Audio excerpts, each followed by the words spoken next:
Sometimes the people who hurt us the most are still the people we wait for, even after years of disappointment, even after silence, even after they only seem to remember us when they need something. And that was the painful truth about my son, Daniel. By the time I turned 72 years old, I had already stopped expecting much from life. The house was quiet now, too quiet. My husband, Earl, had passed away 6 years earlier, and ever since then, the days all seemed to blend together.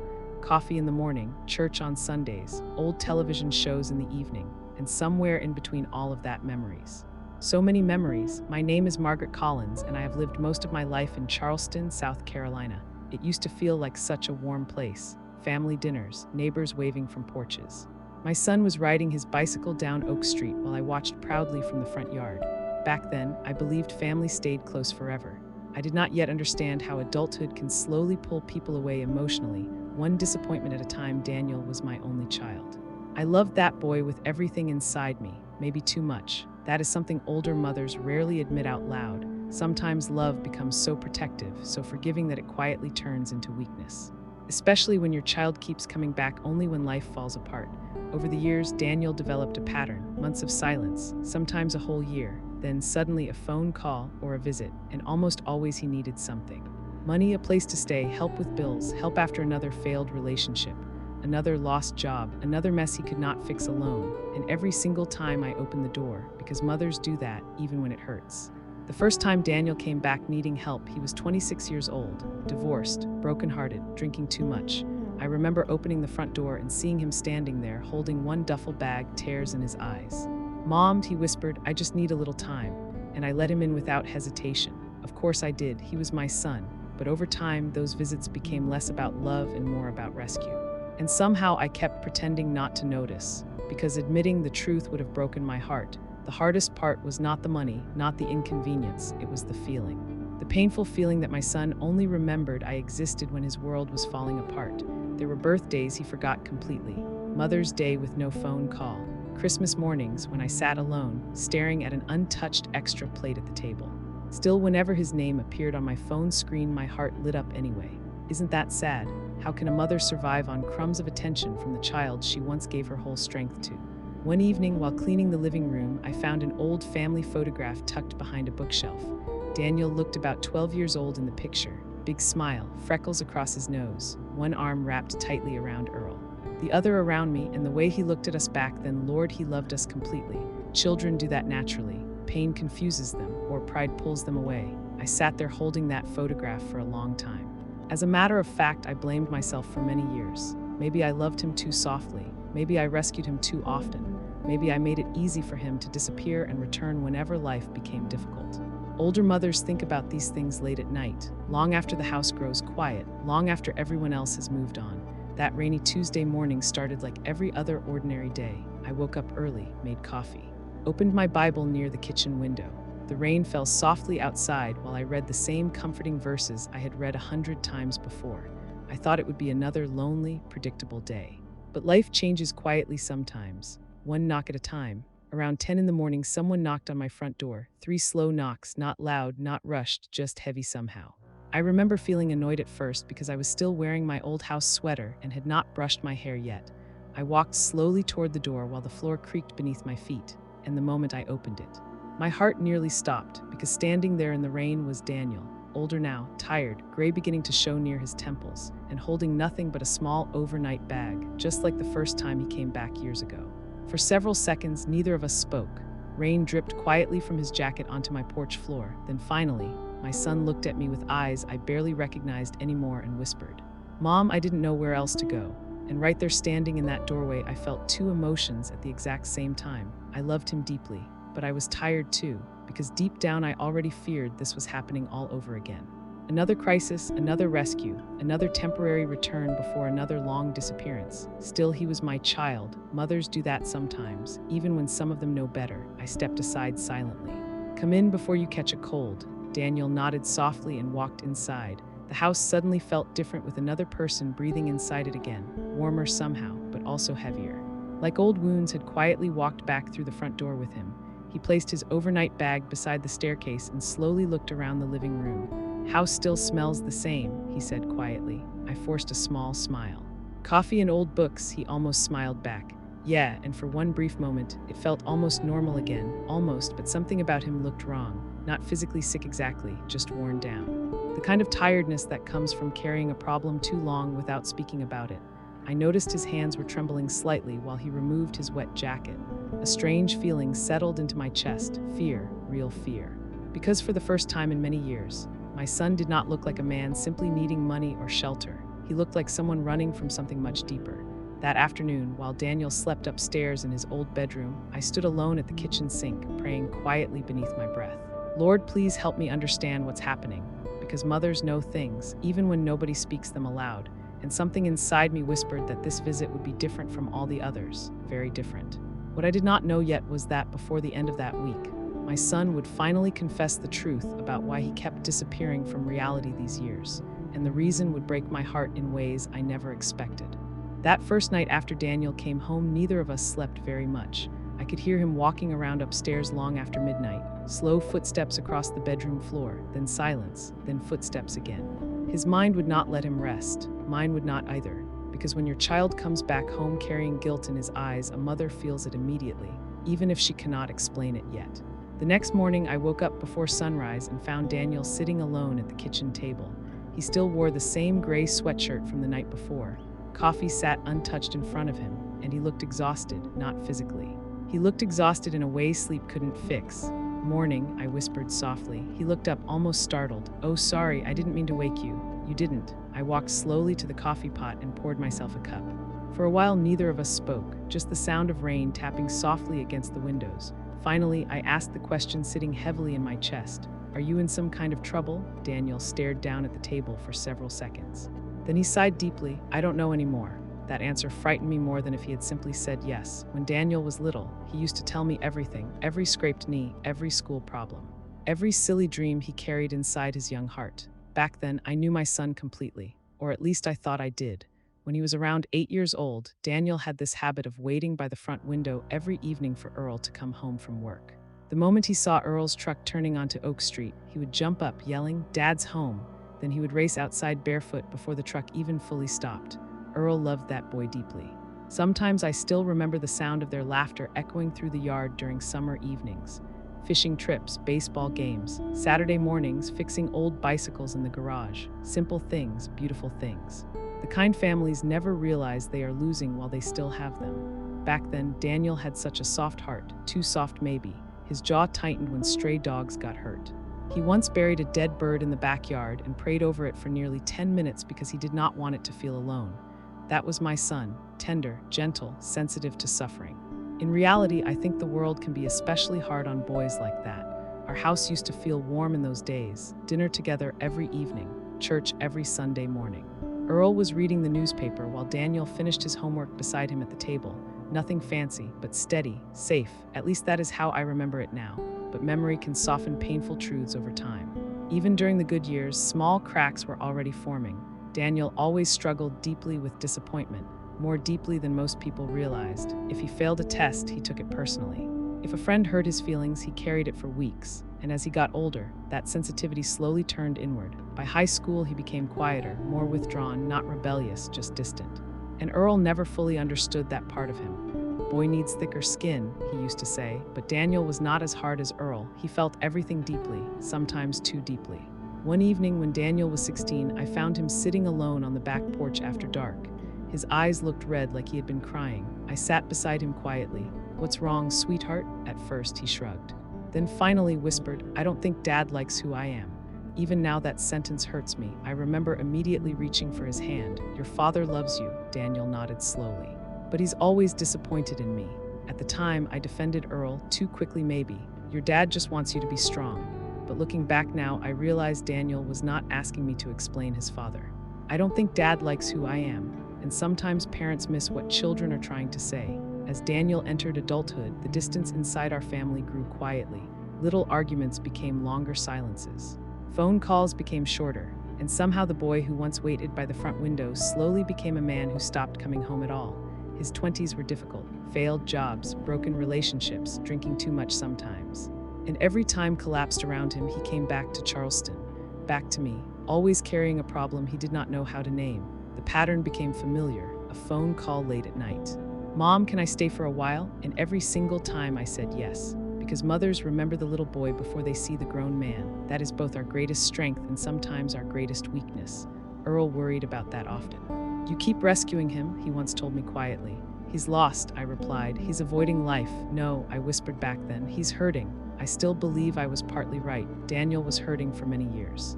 But the problem, left untreated, has a dangerous tendency to turn into avoidance. And avoidance slowly destroys relationships. That morning in my kitchen, Daniel finally looked up at me again after several long minutes of silence. "I'm sorry I keep doing this to you," he whispered. The honesty in his voice caught me off guard. I sat down across from him carefully. Doing what? Showing up only when things fall apart. Hearing him say it out loud hurt more than I expected. Because for years, I convinced myself that maybe he simply stayed busy. Maybe adulthood pulled him away naturally. But deep down, I always knew the truth. My son only came home when life became unbearable. And every time he left again, the silence in this house became harder to survive. Daniel rubbed his tired eyes slowly. I wanted to call more. "Then why didn't you?" He stared toward the window for a long time before answering. "Because every time I failed at life, felt ashamed coming back here." Those words settled heavily inside my chest. I saw something I had never fully understood before. Maybe Daniel was not staying away because he did not love us. Maybe he stayed away because he believed he had become a disappointment. And guilt and regret has a way of making people disappear emotionally. For a moment, I saw flashes of that sensitive little boy again. The child who took every failure personally. The teenager was afraid his father would see weakness in him. The grown man now sitting exhausted in my kitchen, carrying years of guilt inside his tired eyes. My heart softened. Because beneath all the mistakes, he was still my child. I reached across the table carefully and rested my hand over his. "You never had to earn your way back home, Daniel." His face tightened immediately, like those words hurt somehow. Then quietly, almost too quietly to hear, he whispered, "That's the problem." Before I could ask what he meant, he pulled his hand away gently and stood up. "I think I need some air." Then he walked toward the back door without looking at me. And something about the sadness in his voice unsettled me deeply. My son was carrying something much heavier than financial trouble, something emotional, something old. That afternoon, while Daniel sat alone outside on the back porch, I walked upstairs into his old bedroom. Most of his childhood things were still there. Baseball trophies, old books, photographs, and tucked inside the closet I found a small cardboard box. Inside were old letters, report cards, and one folded piece of paper that immediately caught my attention. It was something Daniel had written in high school, a school assignment maybe. At the top, in messy teenage handwriting, were the words, "The kind of man I'm afraid I'll become." My hands started trembling because deep down, I already feared that whatever pain my son had been carrying all these years started much earlier than I ever realized. And later that night, after everyone else in the neighborhood had gone quiet, Daniel would finally tell me about the moment his strength began to fall apart, a moment connected to his father and a secret he had hidden from me for nearly 20 years. That evening, after finding those papers in Daniel's old closet, I could not stop thinking about my son differently, not as the grown man who kept disappearing, not as the adult who only returned when life collapsed, but as the little boy who once feared becoming someone broken. That realization hurt more than anger ever could. Daniel stayed outside on the back porch until almost dark. I watched him quietly through the kitchen window while pretending to wash dishes. His shoulders looked heavy somehow, like a burden had slowly bent him forward over the years. At one point, he rubbed both hands across his face and stared out toward the backyard for a very long time, and I realized something painful. My son looked lonely, not the kind of loneliness fixed by company, the deeper kind. The kind people carry silently for years while pretending they are fine. Dinner that night was quiet. I made chicken soup and cornbread because those used to be Daniel's favorite meals when he was younger. Back when bad days could still be fixed with warm food and long hugs. Funny how mothers never stop remembering what comforted their children once upon a time. Daniel thanked me softly after the first bite. "This tastes exactly the same." I smiled faintly. "Well, some things survive the years." He nodded slowly, but his eyes still looked distant, like part of him remained emotionally somewhere far away. For a while we ate quietly while the old kitchen clock ticked softly on the wall. Then Daniel spoke. "You know, every time I came back here, I promised myself it would be the last time." I looked up carefully. "What do you mean?" He sighed heavily. "I always thought eventually I'd fix my issues enough to make you proud." That sentence pierced straight through me, because parents do not always realize how deeply children carry the need for approval. Even grown children, especially sons. "You didn't have to earn my love," I whispered softly. Daniel gave a sad little smile. Maybe not yours. The room fell quiet because we both knew who he meant, Earl. My husband loved Daniel deeply. I know that with all my heart, but Earl came from a different generation, a harder generation. Men back then rarely spoke gently about emotions, especially with sons. They believed love meant discipline. Protection, responsibility, but softness, encouragement, emotional reassurance, those things often went unspoken. In reality, I think Daniel spent most of his life trying to become the version of himself he thought his father wanted. Stronger, tougher, more successful, less emotional, but he was never built that way. I remember one summer afternoon when Daniel was around 17. Earl was teaching him how to fix an old lawnmower in the garage. Daniel kept making mistakes, dropping tools, forgetting instructions. Finally, Earl snapped impatiently. "Boy, you gotta toughen up sometime." Daniel laughed nervously like he always did when embarrassed. But later that night, I found him sitting alone in his bedroom, staring quietly at the floor. "Your father didn't mean anything by it," I told him gently. Daniel nodded, but then he whispered something I never forgot. "I don't think he sees me the way I am." At the time, I thought it was normal teenage sensitivity. Now I think my son was already carrying regret long before adulthood ever arrived. Back then, I believed time would fix everything, that Daniel would eventually settle down, find confidence, build stability. But life did not unfold that way for him, not even close. His 20s became a cycle of starting over. New jobs, new apartments, new relationships, and eventually new failures. Each time life collapsed around him, he came back home to Charleston, the first time after his divorce. The second time was after losing a sales job in Atlanta. The third time after a drinking problem nearly cost him everything, and every single visit followed the same pattern. He arrived exhausted, ashamed, quiet, stayed for a little while, then disappeared again the moment life stabilized, as though home was only a temporary shelter from storms, never a place he fully believed he deserved to stay. At first, I welcomed him back joyfully every time. I cleaned his old room, cooked his favorite meals, pretended everything was normal, because mothers want badly to believe love can repair people. But over the years, the emotional distance became harder to ignore. Sometimes Daniel barely called for months after leaving. Occasionally, he forgot birthdays. And after Earl passed away, the silence grew even worse. There were days I stared at my phone for hours, hoping his name would appear. Sometimes it did. But almost always something had gone wrong again. One Christmas morning stands out painfully in my memory. It was my second Christmas after losing Earl. The house felt unbearably empty. I still set an extra plate at the table out of habit.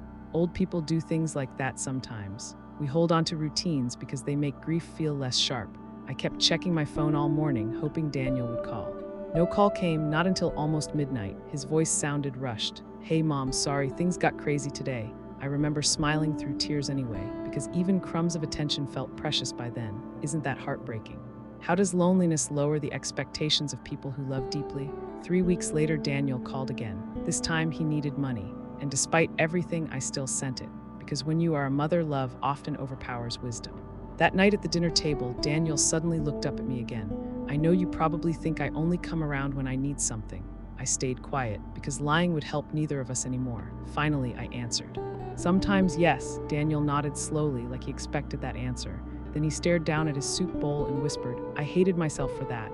The sadness in his voice startled me, because for years, I viewed Daniel's disappearances as selfishness.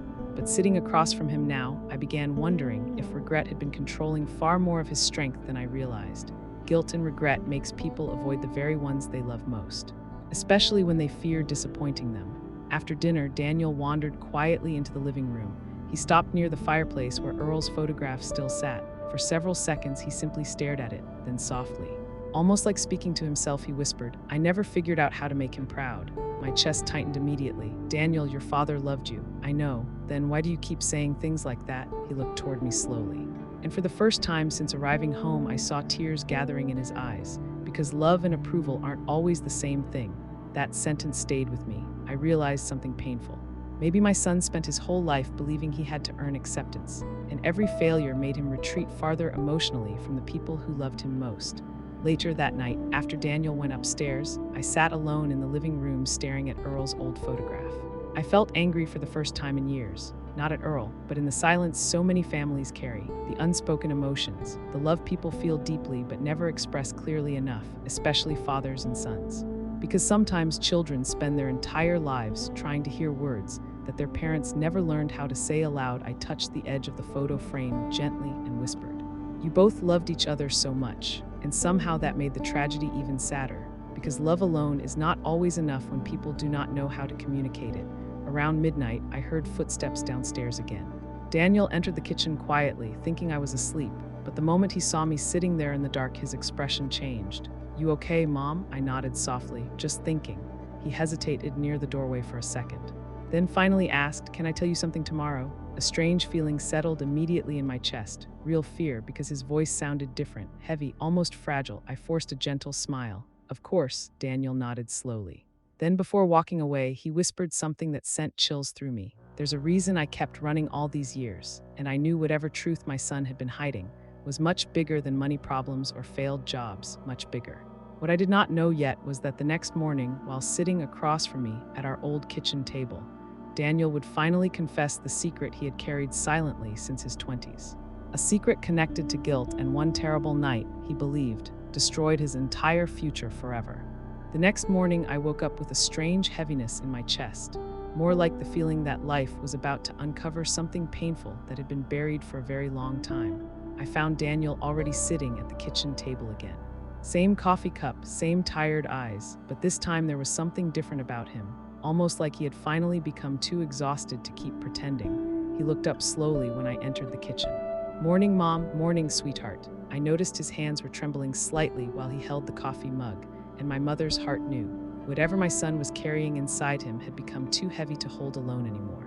I sat down carefully across from him. For a few moments, neither of us spoke. Then Daniel took a long breath and whispered, "I don't think I've been honest with anyone for a long time."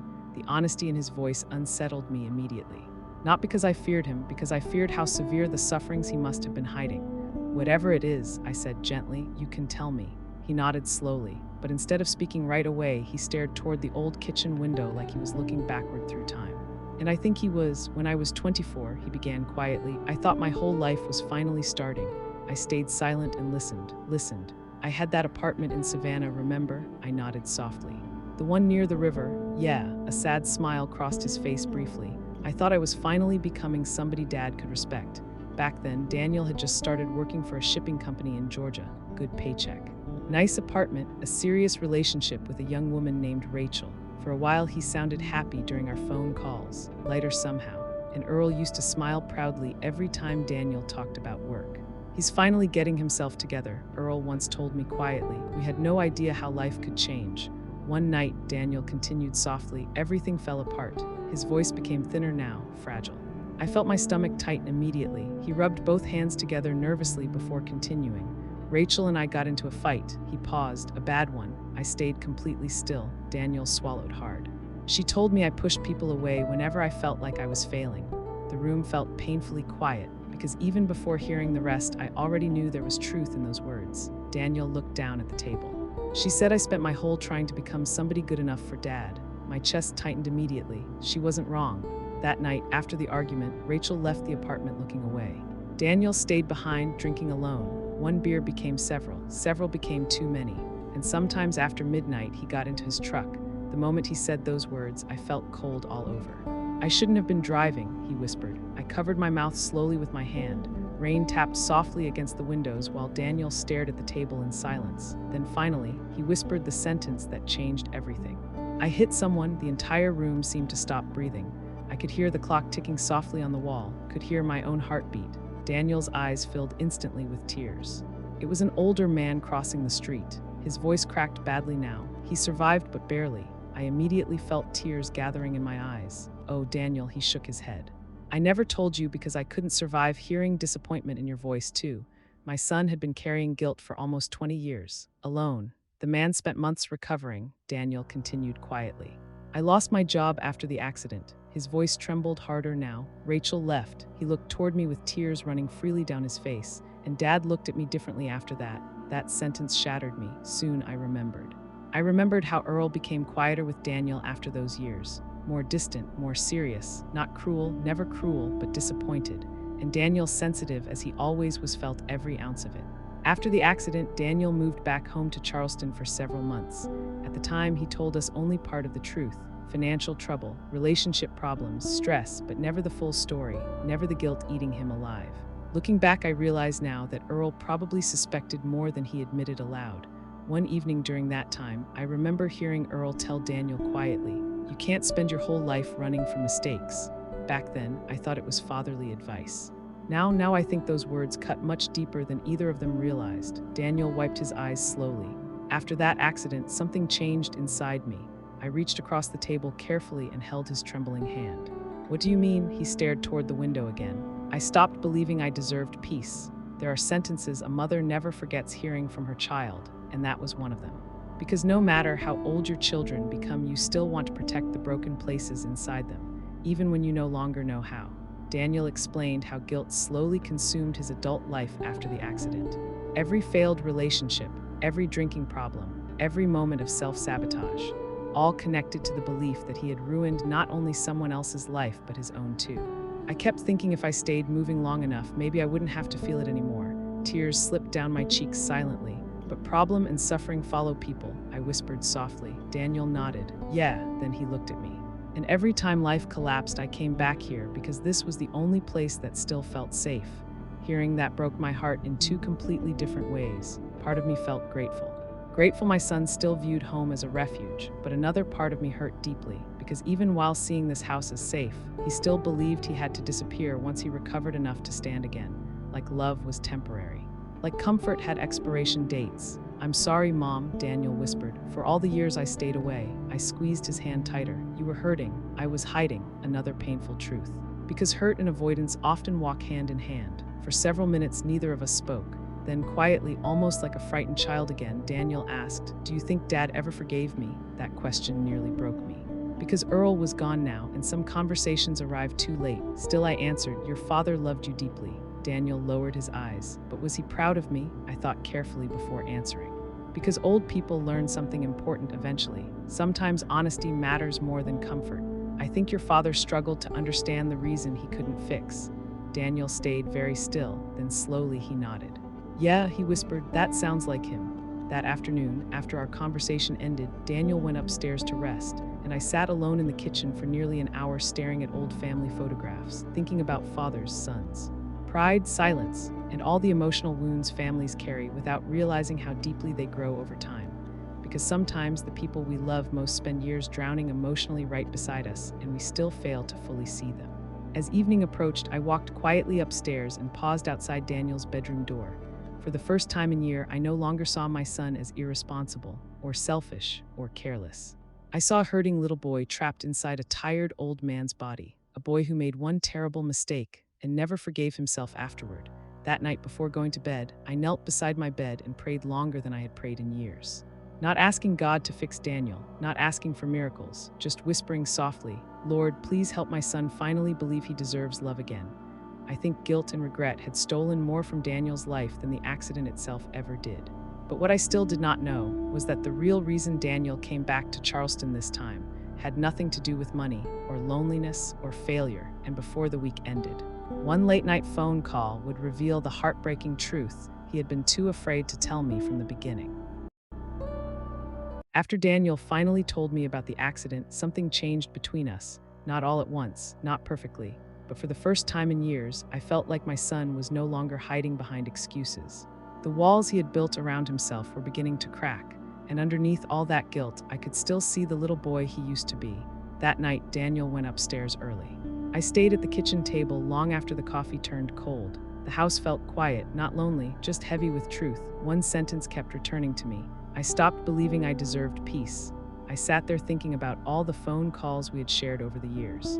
The late-night calls, the rushed calls, the calls always seemed broken. Even when Daniel tried to sound okay, I could hear the struggle beneath the surface. One call still stands out clearly. Daniel was 33 and living somewhere in North Carolina. The phone rang close to midnight. "Mom," his voice sounded fragile. "Daniel, what's wrong?" A long silence followed. Then he whispered, "I think I messed everything up again." By then, those words had become familiar. A failed relationship, trouble at work, another setback he couldn't seem to escape, and every time my heart hurt for him. That night, he admitted he had started drinking too much. Not every day, but enough to fright himself. "I don't know why I keep ruining good things," he said. I remember gripping the phone tightly. "You are not ruined," but I don't think he believed me. When guilt settles deep enough, love can sound very far away. There were other calls too, after he lost his apartment in Atlanta, after Rachel remarried. After he lost another job, different situations, same tiredness in his voice, like he was fighting a battle nobody else could see. The hardest calls came after Earl passed away. Grief has a way of revealing wounds that were already there. The week after the funeral, Daniel barely spoke. He helped around the house, carried food into the kitchen, thanked people for coming, but emotionally he seemed far away. One night I found him sitting alone on the back porch. Still wearing his black funeral coat, we sat together in silence for a long time before he finally spoke. "I think Dad died disappointed in me." Those words broke my heart. I told him what I knew was true. "Your father loved you," Daniel nodded, "but I don't think he respected me." I wanted to argue, but part of me understood why he felt that way. Earl loved deeply, yet he struggled to express it, especially after the accident. And sometimes children spend years searching for reassurance that their parents never learned how to give. That night, Daniel cried harder than I had seen since he was young. And sitting beside him in the darkness, I realized something painful.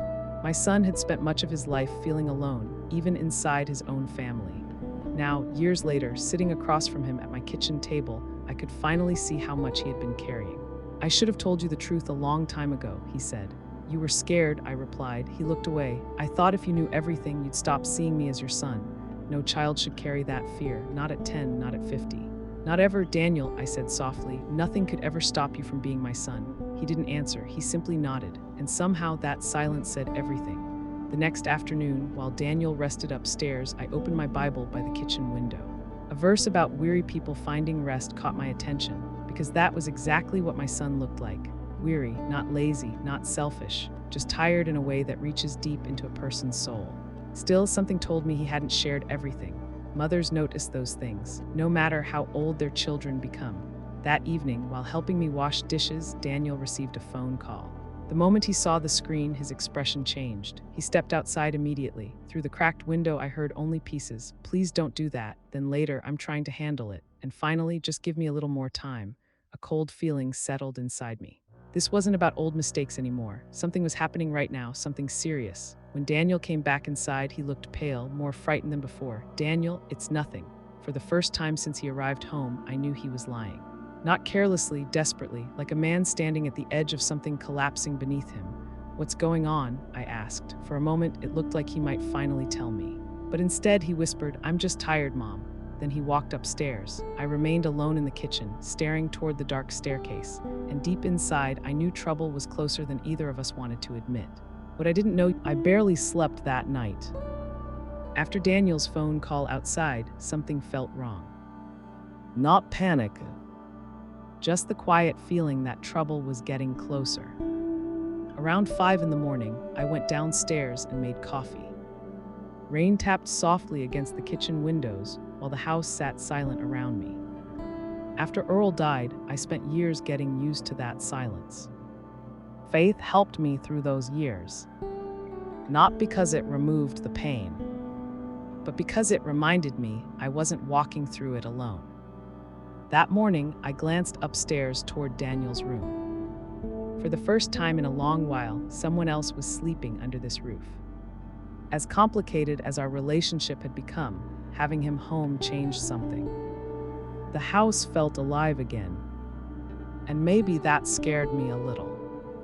Because when you've spent years missing someone, their return matters more than you want to admit. The coffee maker clicked. I wrapped my hands around the warm mug and whispered a prayer. "Lord, whatever is happening, help me love my son the right way this time." A few minutes later, Daniel came downstairs. He looked exhausted. "Couldn't sleep?" I asked. He shook his head.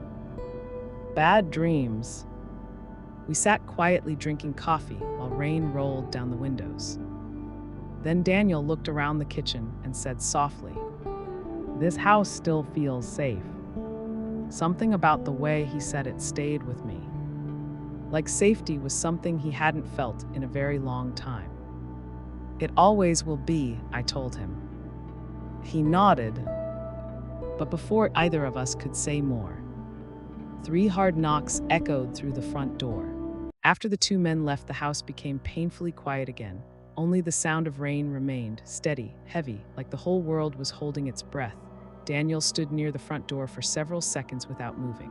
His shoulders slumped forward, eyes fixed on the floor. In reality, I had never seen my son look so broken before, not even after Earl died. Slowly, he walked back into the kitchen and sat down at the table again.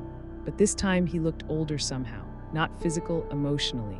Like years of exhaustion had finally caught up to him all at once. I sat across from him carefully while my heart pounded inside my chest. Neither of us spoke at first, then finally I whispered, "Tell me the truth." Daniel slowly rubbed both hands over his face, and when he looked back up at me, tears were already running down his cheeks. "I messed everything up again, Mom." The hopelessness in his voice nearly shattered me. I reached across the table gently. "What's happening?" Daniel stared toward the rain-covered window for several long seconds before answering. "You remember when I moved to Jacksonville 2 years ago?" I nodded softly. Back then, Daniel sounded hopeful during calls, more confident than he had in years. He talked about a business opportunity with an old friend. Said things were finally turning around. I wanted so badly to believe it. For the first time in years, my son sounded optimistic, excited, like maybe life was finally becoming easier for him.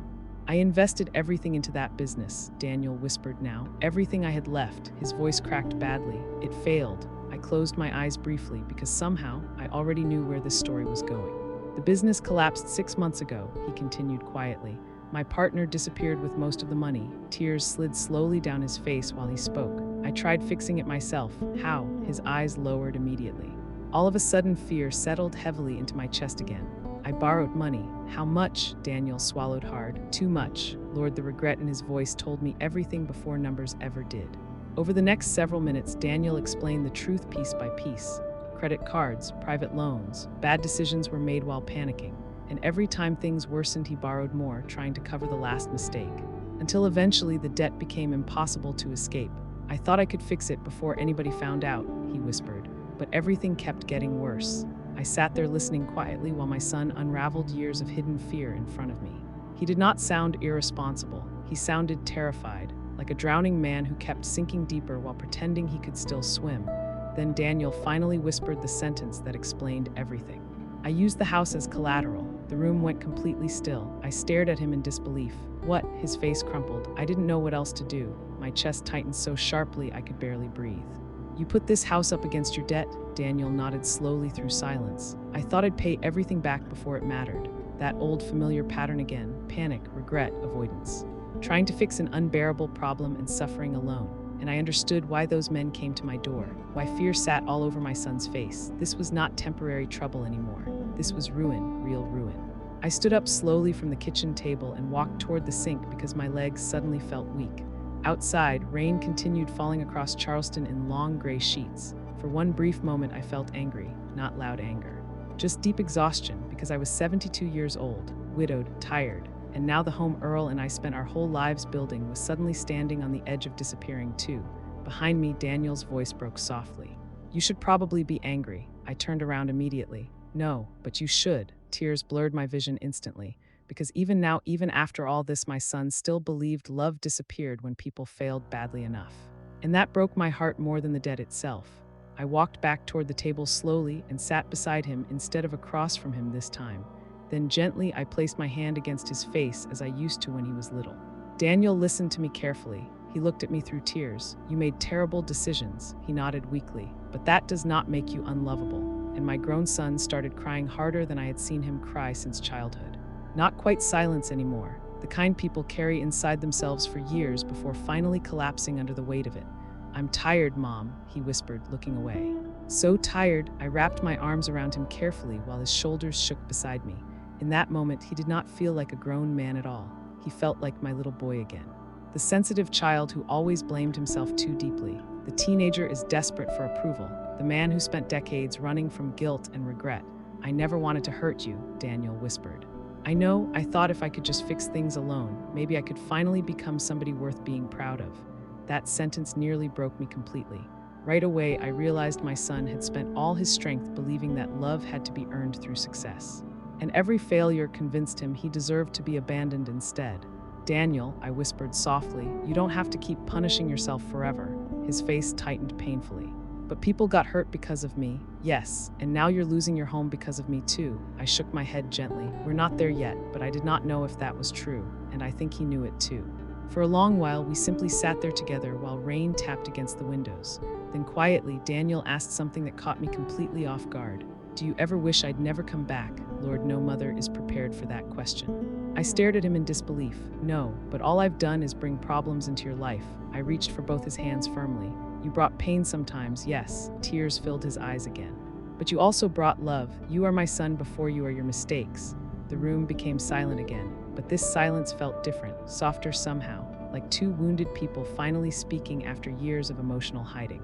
As the sunrise slowly began appearing through the rain clouds, Daniel leaned back in his chair, exhausted. I don't know how to fix any of this. And for the first time in years, he sounded less like a man pretending to have answers, and more like someone finally admitting he needed help. That mattered more than he realized, because healing begins the moment pride finally collapses.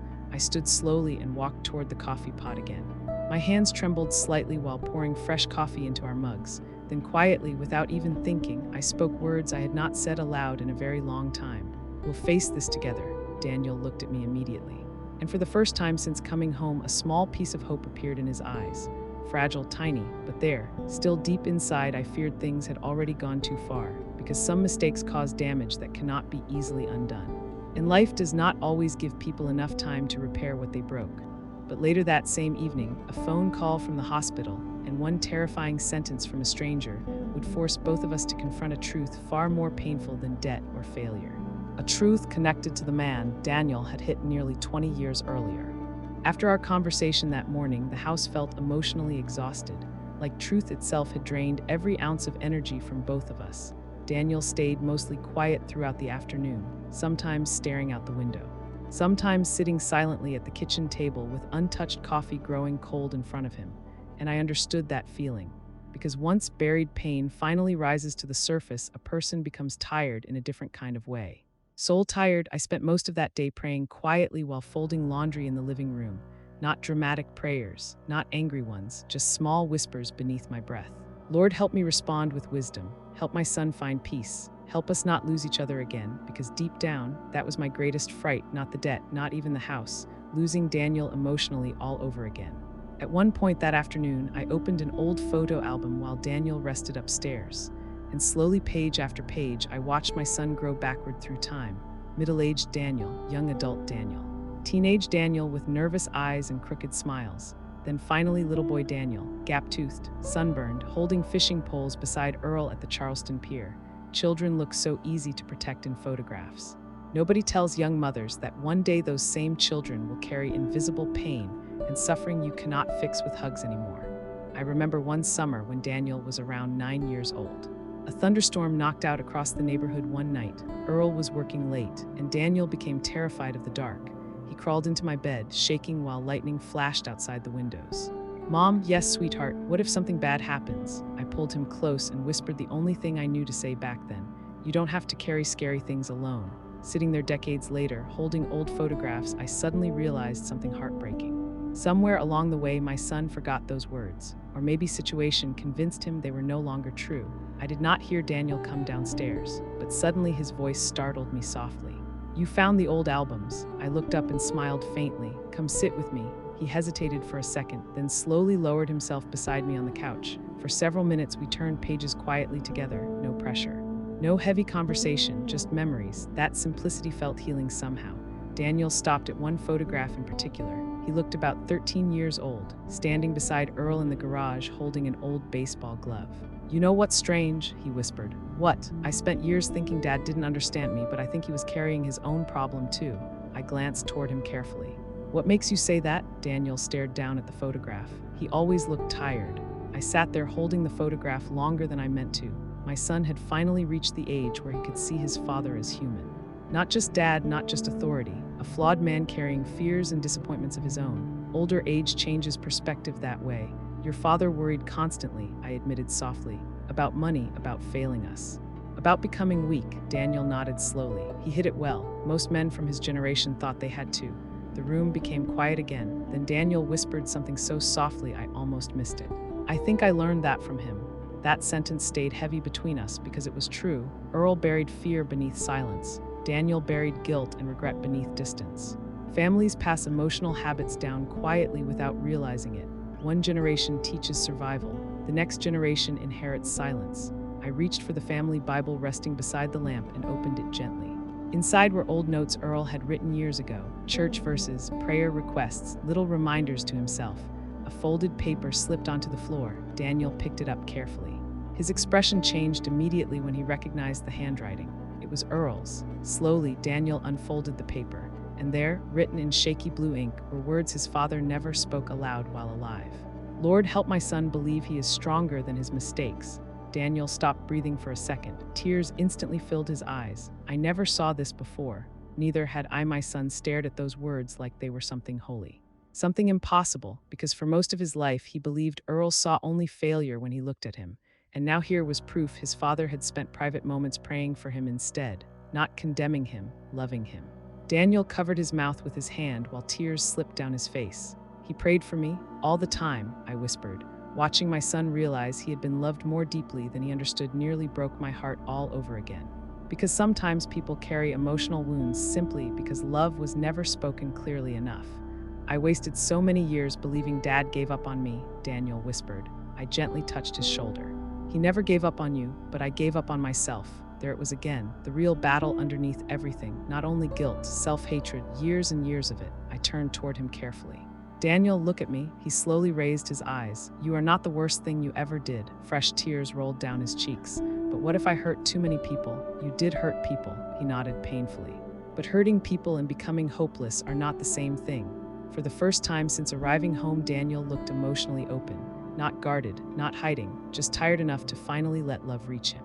That may have been the beginning of true healing. Not fixing debt, not solving problems, allowing himself to believe he still deserved care. As the evening settled outside, Daniel suddenly looked toward me nervously. There's something else I never told you. My chest tightened slightly again. What is it? He looked down immediately. The man from the accident. The room became very still. What about him? Daniel swallowed hard. I found out recently he's sick. A cold feeling moved through my chest. What kind of sick? Daniel's emotion-filled eye again. Cancer. The sadness in his voice frightened me, and yesterday, he whispered, someone from his family called me. I stared at him carefully. What did they want? His voice broke completely now. He asked to see me. The room felt suddenly smaller, heavier, because deep down I already knew. This was the real reason my son came home, not only debt, but because he was standing face to face with the unfinished guilt he had been running from for almost 20 years. Daniel looked absolutely terrified now. I don't know what to say to him. I reached for his trembling hand gently. Maybe you don't need perfect words. He shook his head weakly. What if he hates me? I thought carefully before answering. Because older adults eventually learn something important. Sometimes healing matters more than comfort. Then you listen anyway. Daniel stared at me quietly, and for the first time, I think he understood something his guilt and regret had hidden from him for years. Running protects against problems, but it never heals it. But later that night, a phone call from the hospital would force Daniel to make a choice he had avoided for nearly 2 decades. And before sunrise, my son would come face to face with the man whom he believed he destroyed forever. That night, neither Daniel nor I spoke very much after our conversation. The house felt emotionally full, heavy with truth, heavy with memories, and thankfully, I think both of us understood that something important was approaching. Something neither of us could avoid anymore. Around 10:30, the phone rang. The sound startled both of us immediately. Daniel looked frozen before even checking the screen. Then slowly, he whispered, "It's them." My chest tightened. The hospital, he nodded, hands trembling, and for a moment I saw pure horror in my grown son's eyes. Not fear of punishment, fear of facing suffering he had spent 20 years running from. Daniel answered quietly. Hello, I could not hear the other voice clearly, only pieces. Yes, long silence, I understand. Another pause, then Daniel closed his eyes tightly. Okay, I'll come. When he hung up, the room stayed painfully silent. Finally, I asked softly, what did they say? Daniel swallowed hard. He's asking for me tonight. The fear in his voice nearly broke my heart, because no matter how old children become, some moments reduce them back into frightened little boys. Do you want me to go with you? I asked gently. At first, Daniel said nothing, then quietly, yes. Lord, that one word carried so much exhaustion inside it. Thanks to Lord, I was grateful he finally allowed himself to need someone instead of carrying everything alone. The drive to the hospital felt unreal somehow. Charleston looked quiet beneath the streetlights, empty roads, closed shops. Soft fog drifting through the city. Daniel drove silently while gripping the steering wheel too tightly. At one red light, I noticed his hands shaking again. I reached across the car slowly and rested my hand gently over his. You don't have to be perfect tonight, I whispered. His eyes stayed fixed on the road. What if I waited too long? There it was, the real fear underneath everything, not only guilt, regret. That healing sometimes arrives after opportunities disappear. I squeezed his hand gently. Then you tell the truth anyway. When we arrived at the hospital, Daniel looked physically sick with anxiety. The fluorescent lights made him appear pale and exhausted. For several seconds, he simply stood frozen near the entrance. Unable to move, I touched his shoulder softly. "You can do this," he nodded weakly. I do not think he believed me. The nurse led us upstairs to the oncology floor. Everything felt painfully still. Machines beeping softly, dim hallway lights, the quiet sadness hospitals always carry after midnight. And something heartbreaking. My son had spent nearly 20 years fearing this moment, 20 years of imagining this conversation, 20 years of believing he destroyed another man's life forever. No wonder he kept running. Outside the hospital room, Daniel stopped walking completely. His breathing looked uneven now, like panic was climbing into his chest. "I can't do this," he whispered. I turned toward him carefully. "Yes, you can. What if he hates me? Then you listen." Tears filled Daniel's eyes instantly. "And what if he forgave me a long time ago, except I never forgave myself?" That sentence nearly took my breath away. My son's greatest prison had never been other people's judgment. It was his own. The nurse quietly opened the hospital room door, and there lying weakly beneath dim light was the man from the accident, older now, thin, gray-haired, but alive. Still alive, Daniel froze completely at the doorway. For several seconds, nobody spoke. Then slowly, the older man turned his head toward us, and to my surprise, he smiled gently. "You finally came." Daniel's entire face crumpled. Not dramatic, just shattered, like 20 years of guilt and regret suddenly collapsed under the weight of kindness. "I'm sorry," he whispered immediately. His voice broke badly. "So sorry," the older man motioned weakly toward the chair beside the bed. "Sit down, son." That word alone nearly made Daniel fall apart. Daniel sat slowly beside him while tears streamed silently down his face. For a while, neither man spoke, only quiet breathing, soft machine sounds, and finally the older man whispered, "Son, you can stop carrying all of this now." Daniel stared at him in disbelief. "You don't understand." "No," the man replied softly. "I think I do." Then slowly, painfully, the older man explained something none of us expected. After the accident years earlier, Daniel had stayed at the hospital for hours waiting for updates. Trembling hands, apologizing repeatedly, refusing to leave. "He looked more broken than I was," the man whispered. Fresh tears rolled down Daniel's face. "I ruined your future." The older man shook his head slowly. "No. Life is what happened to both of us afterward."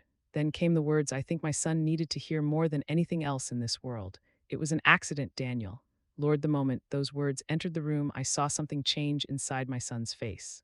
Not complete healing, not instant peace, but release, tiny release, like chains loosening after decades. Daniel covered his eyes with both hands while unable to speak quietly beside the bed. "I hated myself every day," he whispered. The older man looked toward him gently. "That's too heavy a punishment for one mistake." And immediately how many lives guilt and regret destroy long after the original pain ends, because guilt can teach responsibility. Guilt and regret convince people they no longer deserve love. I sat quietly near the window while those two men talked softly for nearly an hour, about sufferings, about regret, about how one terrible night changed both their lives differently. At one point, the older man smiled weakly and whispered, "You know what I regret most?" Daniel looked up slowly. "Not the accident." The room stayed still. "I regret how many years you disappeared because of it." Daniel looked completely stunned, because all this time he thought staying away protected people, protected me, protected himself.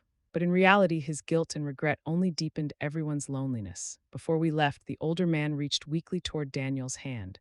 "Listen carefully," he whispered. "You still have life left." Daniel nodded through long pauses. "Don't waste the rest of it hiding." Those words settled deep inside all of us, because sometimes healing begins when another wounded person finally gives us permission to stop running. When we walked back through the hospital hallway afterward, Daniel looked emotionally exhausted, but lighter somehow, not happy, not fixed, just lighter. As we reached the parking lot, he suddenly stopped walking and stared toward the dark Charleston sky. Then quietly he whispered, "I spent 20 years believing I destroyed everything I touched." I waited silently. Fresh tears filled his eyes again. And tonight was the first time I thought maybe God hadn't completely given up on me. I wrapped my arms around my son tightly right there in the cold hospital parking lot. And it felt like holding someone who had finally stopped drowning after years underwater. But life still waited for us back home. The debt, the house, the consequences Daniel could no longer avoid. And deep down, both of us knew forgiveness alone would not magically erase those realities. Still, something important had changed that night. My son no longer looked like a man running away. He looked like a man finally ready to face his life. And sometimes that is where redemption begins. But when we returned home just before sunrise, a letter waiting in the mailbox, and one final heartbreaking truth about Earl would change the way Daniel understood his father forever. By the time Daniel and I returned home from the hospital, the sky was beginning to lighten. Soft gray-blue morning light stretched across Charleston while birds slowly started singing outside. Everything felt strangely still. Like the world itself had taken a deep breath after a long night of problems. Daniel looked exhausted walking up the front porch steps beside me, but not defeated anymore. For the first time in years, my son no longer looked like someone running. He looked like someone finally tired of hiding. That mattered more than anything else. As I reached for the front door key, Daniel suddenly stopped near the mailbox. "There's something in there," he said softly. I glanced over tiredly. Probably bills. At my age, mail usually consists of bills, church flyers, or doctor reminders, but something about that single envelope looked different, older somehow. Carefully addressed, Daniel picked it up slowly, then his entire expression changed. My heart tightened. "What is it?" His voice barely came out above a whisper. "It's Dad's handwriting." For a second, neither of us moved. Because Earl had been gone for 6 years, and yet somehow here he was again, standing between us through one forgotten letter. We walked inside quietly and sat together at the kitchen table while morning sunlight slowly entered through the windows. Daniel held the envelope carefully as if it might break apart in his hands. On the front, Earl had written, "For Daniel, when he's finally ready to stop running." Tears filled my eyes immediately, because that sounded exactly like Earl. Not emotional in obvious ways, but deeply loving underneath every word. Daniel's hands trembled while opening the envelope. Inside was a folded letter, simple lined paper, blue ink, Earl's careful handwriting. And as Daniel began reading silently, I watched tears start falling down his face almost quickly. "Read it out loud," I whispered. He nodded weakly, then began reading. "Son, if you're reading this, maybe life finally slowed you down long enough to hear something I struggled to say while I was alive. I know you think I spent years disappointed in you. Truth is, I spent years worried about you. There's a difference." Daniel stopped reading for a moment because he was crying too hard to continue. I reached over and gently held his hand. After several deep breaths, he continued. "You always carried sufferings deeper than most people, and I know I wasn't good at understanding that. My father taught me men survive by staying tough, so I tried teaching you the same thing, but maybe what you needed wasn't toughness. Maybe you needed gentleness more than I knew how to give." Lord, hearing those words after all these years felt almost holy somehow, because both Earl and Daniel had spent their lives loving each other imperfectly while misunderstanding each other completely. Daniel wiped tears from his face and kept reading.